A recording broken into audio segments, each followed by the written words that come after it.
Of evil जो है, problem of evil दर हकीकत दो असम्पशंस पर कायम है.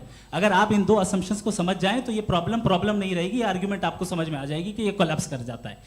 पॉइंट नंबर 1 यानी जो आपका सबसे पहला फॉल्स असम्पशन है कि गॉड मर्सीफुल है, ओमनीपोटेंट है, दुनिया में जुल्म हो रहा है. लेकिन आपको ये समझना चाहिए कि हमारे वर्ल्ड व्यू के मुताबिक गॉड सिर्फ ओमनीपोटेंट और सिर्फ मर्सीफुल नहीं है, बल्कि वो ऑल वाइज भी है और वो ऑल नोइंग भी है. उसके हर काम के पीछे हिकमत और विजडम है. ये कोई जरूरी नहीं है कि वो हिकमत और विजडम आपको समझ में आए या मुझे समझ में आए.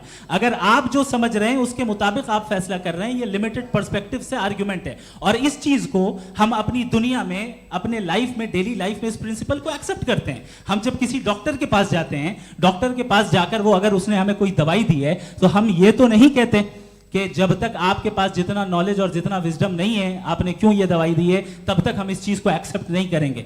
नहीं कहते, हम उसकी अथॉरिटी को तस्लीम करते हैं. क्यों? क्योंकि उसकी हम जानते हैं कि वो नॉलेजेबल है, वो विजडम वाला है, हमसे ज्यादा नॉलेज और हमसे ज्यादा विजडम है. बताएं सर.